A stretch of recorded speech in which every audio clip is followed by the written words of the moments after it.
დღეიდან ევროკავშირი ოფიციალურად ბიძინა ივანიშვილის არალეგიტიმური რეჟიმის წინააღმდეგ სანქციების დაწესებაზე მსჯელობას დაიწყებს. თბილისის დროით ზუსტად 1 საათში ბრიუსელში გაიხსნება მინისტერიალი, სადაც ევროკავშირის 27 სახელმწიფო საგარეო საქმეთა მინისტრი შეიკრიბება და კონკრეტული სახელმწიფოების ლიდერები წარსდგებიან კონკრეტული წინადადებით და მოთხოვნით, რომ ევროკავშირმა მიაღწიოს კონსენსუსს და 27-ვე სახელმწიფომ ევროკავშირის სახელით ოლიგარქის რეჟიმს სანქციები დაუწესოს საქართველოში ადამიანის უფლებების დარღვევის გამო, საქართველოს დემოკრატიის უკუსლის გამო და ასევე საქართველოს ევროინტეგრაციის გაჩერების გამო. რა გადაწყვეტილებას მიიღებენ მინისტრები ამას მთელი კვირის განმავლობაში გავიგებთ, რადგან ერთი კვირის განმავლობაში აქტიურად იქნება მსჯელობა არა მხოლოდ მინისტრების, არამედ ევროკავშირის ლიდერების დონეზე და ვნახავთ მიიღებს თუ არა ევროკავშირი ამ გადაწყვეტილებას. თუმცა იქამდე ევროკავშირის წევრმა სახელმწიფოებმა და მათ შორის ლიეტუვამ და ესტონეთმა გააფართოვეს სანქციების პაკეტი, რომელიც გამოაცხადეს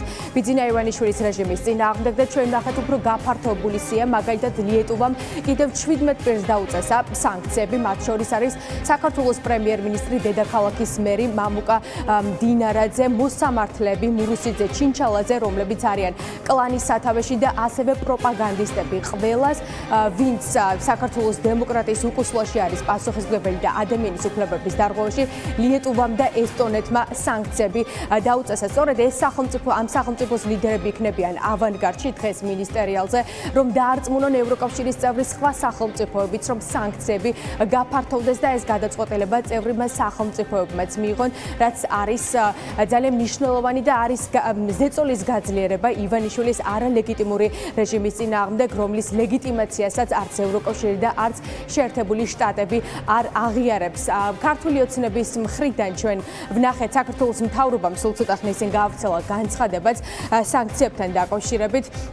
და ირაკლი ბიძინა ივანიშვილის პრემიერი ირაკლი კობახიძე ლიეტუვას და ლატვიას ესხმის თავს და ამბობს, რომ ეს არის შეზღუდული სუვერენიტეტის მქონე სახელმწიფოები, რომლებიც არა საკუთარი ქვეყნის ინტერესების სასარგებლოდ და არამედ ევროკავშირის კარნახით მოქმედებენ და ეს სახელმწიფოები საბჭოთა მენტალიტეტს დღემდე ვერ გაცნენ, რომ ასეთი ტიპის გადაწყვეტილებები მიიღეს ივანიშვილის რეჟიმის წინააღმდეგ. კობახიძე ამბობს იმასაც, რომ ეს გადაწყვეტილება საჭიროებს საპასუხო ქმედებებს, თუმცა საქართველოს მთავრობა ასე არ გააკეთებს, რადგან ცალმხრივი მეგობრობის რეჟიმში დარჩებიან ბალტიისპირეთის ქვეყნებთან, რაც რა თქმა უნდა ტყუილია, რადგან ევროკავშირის წევრი სახელმწიფოები ამ გადაწყვეტილებას იღებენ მხოლოდ და მხოლოდ ქართველი ხალხის დასახმარებლად. მინისტერიალი გაიხსნება ზუსტად 1 საათში, იქამდე იქნება მინისტრების განცხადებები და ვნახოთ რა განცხადებებს გააკეთებენ ისინი და საინტერესოა ისიც, რომ მინისტერიალს პირველად უხელმძღვანელებს კაია კალასი, ევროკომისიის ვიცე-პრეზიდენტის და ევროკავშირის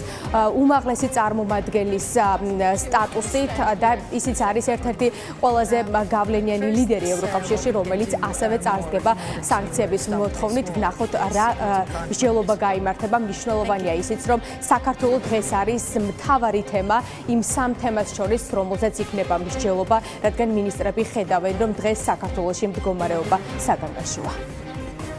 ფართოდ არის ცნობილი, რომ ესტონეთი და ლიეტუვა არიან სახელმწიფოები, რომლებსაც ევროკავშირის მასშტაბით დღეს ყველაზე მეტად აქვს შეზღუდული სუვერენიტეტი და რომელთა მთავრობები არა საკუთარი ხალხის ინტერესების შესაბამისად, არამედ უცხო ქვეყნის ადმინისტრაციის კარნახით მოქმედებენ. სწორედ ეს არის მთავარი მიზეზი იმისა, რომ აღნიშნული სახელმწიფოების მთავრობები იძულებულები არიან საკუთარი ღირსების წინააღმდეგ იმოქმედონ.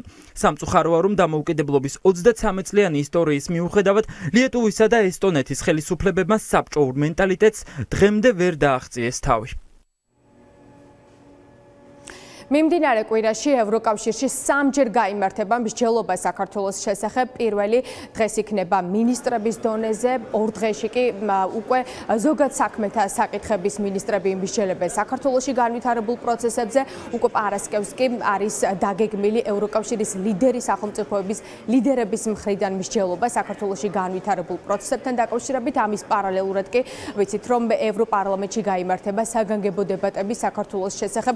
ერთი სიტყვით მთელი კვირის განმავლობაში ბრიუსელიდან მოგვიწევს ახალი ამბების მოსმენა, რადგან ბრიუსელში ამ კვირის განმავლობაში აპირებენ, რომ კონკრეტულ გადაწყვეტილებებამდე მივიდნენ ბიძინა ივანიშვილის პრორუსი რეჟიმის წინააღმდეგ და ასევე არის მოლოდინი, რომ ამერიკის შეერთებული შტატები ევროკავშირთან ერთად მიიღებს სანქციების გადაწყვეტილებას. ჩვენ ვნახეთ, რომ რამდენიმე დღის წინ 20 პირს სავიზო სანქციები დაუწესა შეერთებულმა შტატებმა. ახლა კი უკვე ევროკავშირში მიმდინარეობს მსჯელობა საქართველოს შესახებ და დიდი ალბათობით ლიეტუვას, ლატვიის და ესტონეთის მსგავსად ევროკავშირის წევრი სხვა სახელმწიფოებიც დაუჭერენ სანქციების დაწესების გადაწყვეტილებას მხარს. ერთადერთი სახელმწიფო, ვინც ეწინააღმდეგება ამას, რა თქმა უნდა, არის პრორუსი ვიქტორ ორბანის უნგრეთი, თუმცა ევროპელი ლიდერები შეეცდებიან, რომ უნგრეთიც დაარწმუნონ, რადგან ის რაც საქართველოში ხდება, ამაზე თვალს ევროკავშირი ვერ დახუჭავს და ნახოთ შეძლებენ თუ არა ევროკავშირის ლიდერები პრორუსი ვიქტორ ორბანის გადარწმუნებას. როგორც იცით, ის არის ერთადერთი მხარდაჭერი დღეს ბიძინა ივანიშვილის არაღიარებული რეჟიმისა და ერთადერთი სახელმწიფო, რომელიც ასე ვთქვათ აღიარებს საქართველოს მთავრობის ლეგიტიმურობას.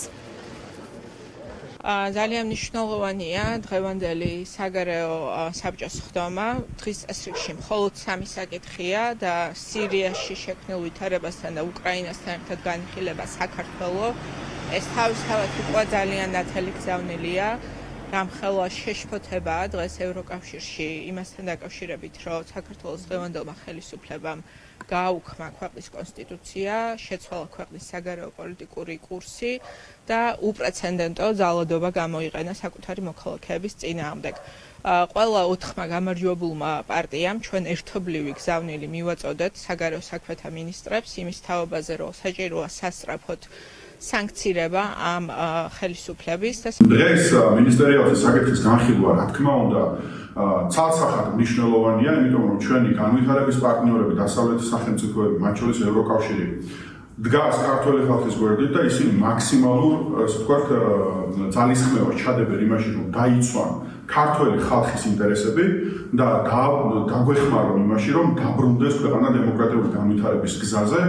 რა თქმა უნდა, უნგრეთის ფაქტორიდან გამომდინარე შესაძლოა რაც ასე ვთქვათ, ერთობლივად კომისიურად ამ სანქციების დაწესება შეექმნას პრობლემები, მაგრამ ეს მოცემულობას არ ცვლის, იმიტომ რომ ცალკეულ ქვეყნებს აქვთ ყველანაირი უფლებამოსილება ევროკავშირის სახელმწიფოებს, აი დღეს 2 ქვეყანა ახვალ 5 იქნება და საბოლოო ჯამში ეს რაოდენობა გაიზრდება 30-მდე. როგორც უკვე გითხარით, ზუსტად 1 საათში ოფიციალურად დაიწყება ბრიუსელში მინისტერიალი, სადაც ევროკავშირის საგარეო საქმეთა მინისტრები დღის წესრიგში საქართველოს მთავრობის არაღიარებული მთავრობის დასანქცირების ინიციატივას დააყენებენ.